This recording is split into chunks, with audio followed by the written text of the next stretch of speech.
Nah, kalau kita model-model istana itu siapa baik? Sebenarnya kalau di Belitung kami lihat ya, secara kasat mata itu lebih. Tapi apakah diberdayakan dengan sesungguhnya? Iya. Itu kami tidak tahu juga, ya kan?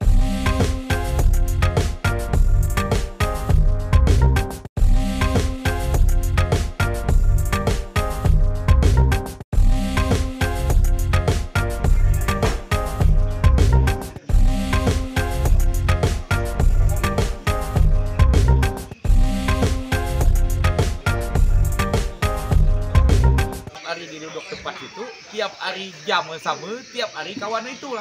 Ya, tema bicaranya Kalau beragam. berubah. Jadi kalau misalnya macam kawannya kan tema mancing, enggak ada jam-jam tertentu.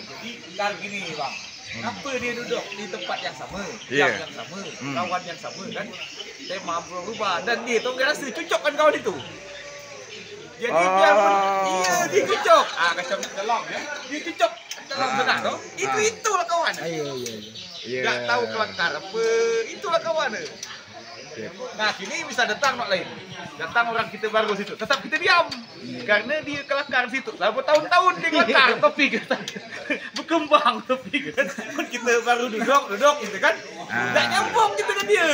Nak ngebangun tak sambung. Nak ngebangun, tidak nyambung kan. Enggak ada istilah elit politik, enggak ada di sini. Sama semua. Sama semua. Nah, ini itu petinggi di DPRD Beltim.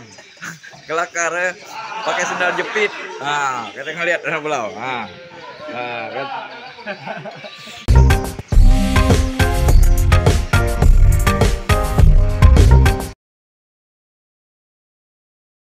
Seperti ambil contoh soalnya, contoh kasusnya adalah kajian tentang Istana Maimun Iya. yang banyak mengandung sejarah, didirikannya ini sejarahnya terawat. Mereka kan ada tempat nama Istana Maimun. Nah, kalau kita model-model istana itu siapa baik? Sebenarnya kalau di Belitung kami lihat ya, secara kasat mata itu lebih. Tapi apakah diberdayakan dengan sesungguhnya? Iya. Itu kami tidak tahu juga, ya kan? Ah. Di mana mulai? Ada pusat yang terintegrasi. Jadi kami dengan inisiatif sendiri kami mencoba merancang dan membuat rencana sendiri, ya kan, untuk membuatkan pusat integrasi sentralnya adat budaya ini. Kami buatkan sebuah rancangan rumah adat budaya Melayu Belitung, yaitu rumah gede, ya kan? Nah, dengan tujuan adalah sebagai pusat integrasi adat budaya Melayu Belitung. Iya.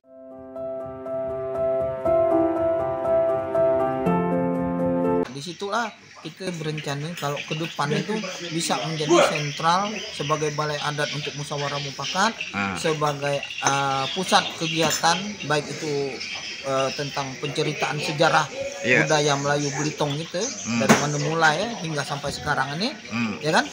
Bagaimana kisah-kisah terdahulu yang mengandung kesan kearifan lokal sangat ini, ya kan? Kemudian budayanya seperti misalnya lagu, musik, ya kan, tarian, kemudian prosesi-prosesi adat, ya kan, karena kita terkenal banyak prosesinya, terutama sekali yang masih terawat dan terjaga sekarang Maras Tahun. Namun tetapi kajian Maras Tahun sendiri pun tidaklah sesakral dan semurni dulu lagi. Dimana tujuan dari Maras Tahun itu dulu kan itu adalah untuk nyelamatkan hasil panen kampung. Nah sekarang kita muat lepat dulu dari misal hasil padi beladang bumi. Sekarang kan beli ini ya dari toko. Mungkin jadi, seperti itu ya. Harus budaya itu harus adaptasi ya. Iya. Benar. Jadi Pak Fit, jika rumah gede tersebut jadi, itu bisa dipakaikan sebagai balai musyawarah mufakat, kegiatan-kegiatan pembelajaran adat budaya itu untuk merawat dan melestarikannya, dan juga bisa nanti kalau lah berjalan bergulir sebagaimana mestinya dan lancar, itu bisa menjadi destinasi wisata bagi daerah tersebut. Ada kawasan berarti? Ada kawasan. Ya kan? Tadi ada bercerita ada kawasan ini, kawasan itu.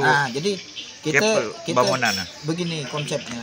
Ini kedepannya sebagai trigger atau pemicu untuk menjadi kampung adat, sebagai simbolis integrasi sentral budaya kita, ya kan? Iya. Nah, jadi kita berencana, ya kan, dan berharap sih, rencana itu mungkin menimbulkan harapan. 10 hektar ada tanah yang bisa dialokasikan untuk kegiatan ini. 10 hektar itu 2 hektar diantaranya untuk halaman rumah gede tadi. Di mana model Istana Maimun tadi. Nah, di mana rumah gede tadi, ya kan, dalam perencanaan kami berukuran 12 kali 24. Ya kan? Enggak terlalu gede untuk disebut istana, tetapi cukuplah menjadi simbolis, ya kan? Ya. Nah, di laman depannya ditanamnya dipagar dengan pagar kayu. Ya kan? Iya. Pagar kayu gitu, seperti zaman dulu. Iya. Kita hidupkan nuansa Kampung. Kampung dulu kan? Iya. Agar natural. Kemudian ditanam dengan kembang-kembang yang zaman dulu.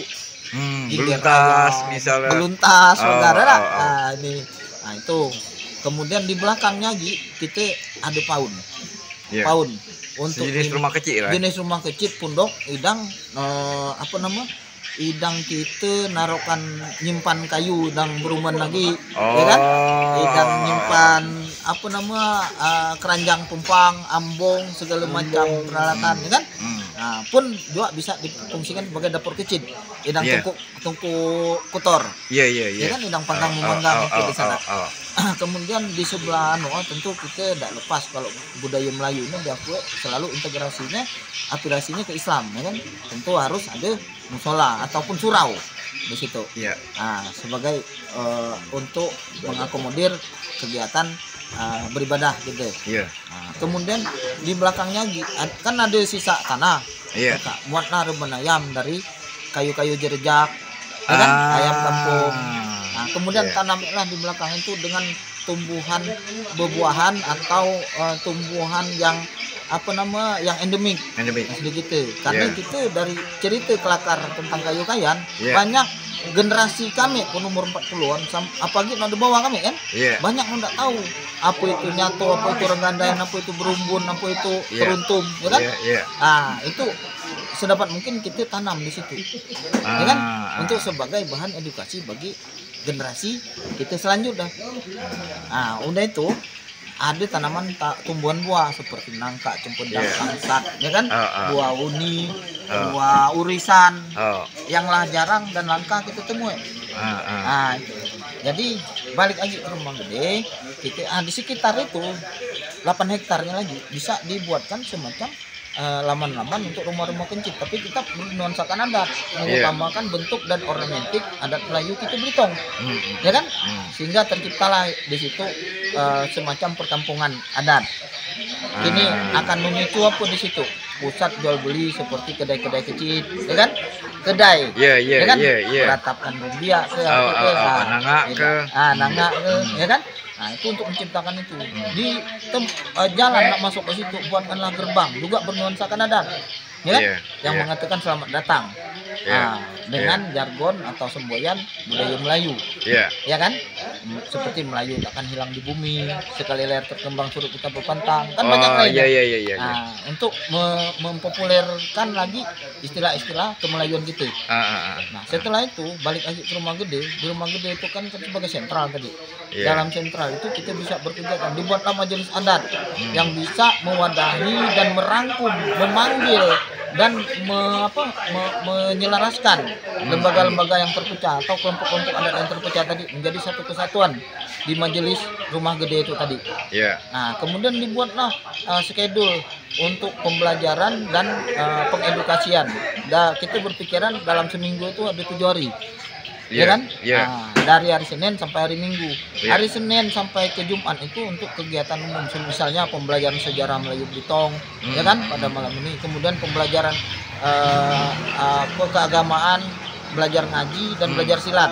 Zaman dulu itu guru ngaji adalah guru silat. Nah, ya kan? Nah, seperti itu. Kemudian pembelajaran tentang seni budaya tari, lagu, pantun, musik dan lain-lainnya untuk ini, ya kan? Kemudian informasi setelah itu hari lain-lainnya pun ya kita diskusi dan kaji lagi untuk seperti misal mengkodifikasi juga, ya kan?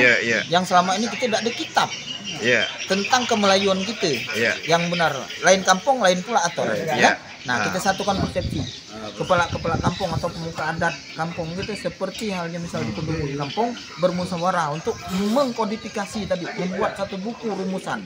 Ya kan? Nah, setelah itu baru pada hari Jumat, dari mulai Jumat, Sabtu, Minggu itu persiapan. Rumah gede tersebut bisa jadi balai dan juga bisa jadi semacam wismanya, seperti contoh soal orang Batak. Dengan wismanya bisa dijadikan untuk tempat resepsi pernikahan, untuk prosesi adat. Ya kan? Nah, itu contoh.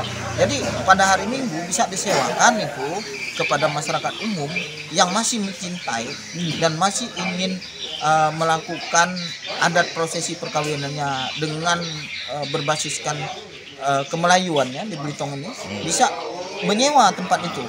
Nah, di rumah adat itu ketika untuk kegiatan itu dari majelis tadi dibuatkan semacam badan IO, event organizer, atau WO, wedding organizer, untuk acara-acara seperti itu, di mana penyewanya itu ini nyewa dengan ada basis katalog harganya.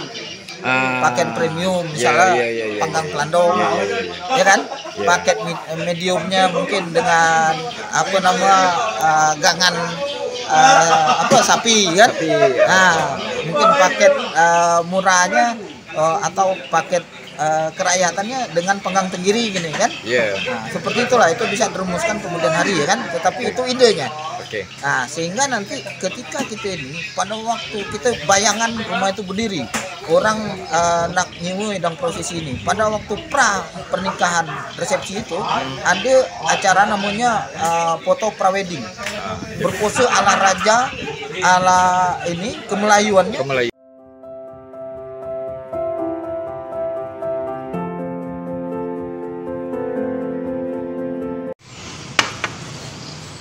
Perenggu, jangan lupa subscribe, jangan hanya krip-krip.